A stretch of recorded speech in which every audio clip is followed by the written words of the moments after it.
สบายดีตอนเที่ยงก็สมดูอากาศพักผ่อนพักผ่อนก็ไปนอนกันหน่อยก็สบายสบายเศรษฐกิจดีเศรษฐกิจดีเพราะว่าแหล่งท่องเที่ยวจะมีชาวต่างชาติมาหลายส่วนหลายจะเป็นฝรั่งนี่จะว่ามาประจำอยู่นี่เลยนะบางคนนี่มาใส่ชีวิตอยู่ดีนะเดือน2 เดือน3 เดือนมาซื้อสถานที่บางคนก็ขับพักระยะยาวเนาะใส่ชีวิตเกือบจะว่านักท่องเที่ยวชาวฝรั่งเนาะเกือบจะว่าครึ่งหนึ่งของบ้านเนาะที่หน้าประจำอยู่นี่ตอนหลายสปอร์ตร้อนๆเนาะอากาศงามดาวไต่ครับฝั่งกัมพูชีนะครับฝั่งกัมพูชีเป็นกับ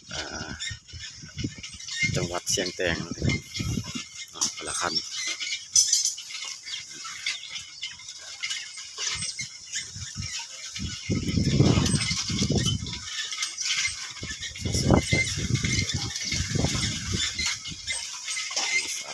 ตามธรรมชาติเขตบ้านนอกชนบทนะครับแต่ก็ยังมีที่ว่ามีคนมาหากินเนี่ยมาคนเนี่ยหาอาชีพหาปลานะครับเพราะว่าอยู่ในดอนแต่หาใหญ่เย็นหนาเนี่ยทนายก็ไม่ได้สิก็จะขาขายแบบนี้ใช้ขายเถื่อมันให้นักท่องเที่ยวทุกคนกับอาชีพหาปลาเนาะในเซนาเด็กน้อยนะครับเพราะว่าเป็นที่อยู่ในดอนเนี่ยเป็นที่น้อยที่สุดก็ต้องปล่อยเรื่องให้หน้าเนาะ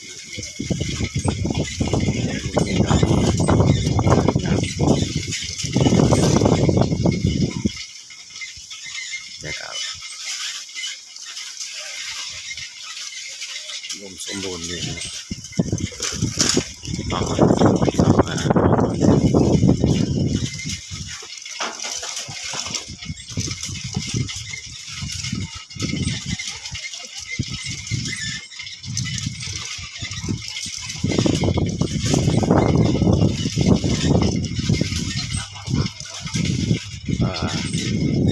สำหรับการเดินทางเนาะมาดอนเนี่ยก็คือว่าใส่เรือขามนั่นเนาะมาหอดอนเนี่ยก็จะมีรถเช่าเนาะเขาเรียกรถจักรบอหรือว่ารถถีบมอไซค์แล้วก็3 ล้อหรือว่ารถใหญ่ครับส่งมาไปเนาะขับส่งหลายสถานที่พักเช่าที่ว่าหลายเนาะเป็นบ้านพักหลายที่สุดบ้านพักอาหารเนาะหลายจากบ้านพักอาหาร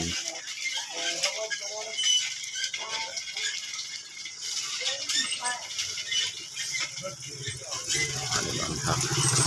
อากาศเนาะ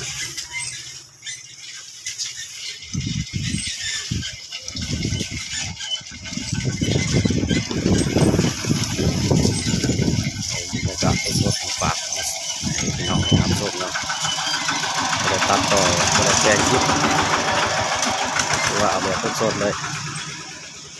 นี่ก็จะเป็นอาหาร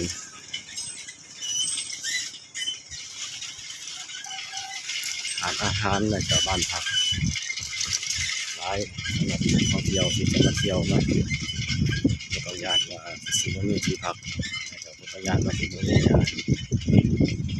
อาหารสำหรับการกินอยู่ประจำวันมาเที่ยวอย่างนี้เนาะเที่ยวเป็นเงินมาอย่างเดียวของใส่ช้อนโต๊ะเนาะแต่ว่าที่พักที่เช่ามา ทั้งบริเวณที่พักที่เช่ากับโบแพงกว่าใดเนาะธรรมดาเนาะเนาะการกินการอยู่เอามาคนเดียวเนี่ยจะงบประมาณคันว่าสมเสียเนาะ10,000 บาทนี่ก็รายวันเติมเป็นเดือนถ้าว่าประหยัดเนาะสำหรับ10,000 บาทเป็นเดือน2 เดือนถึงได้มาทำเขาแต่ว่าใส่เพื่อหลายเลย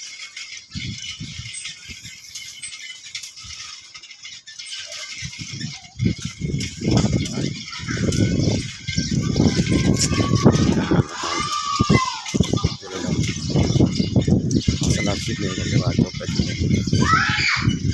ก็หนาพอกันเลย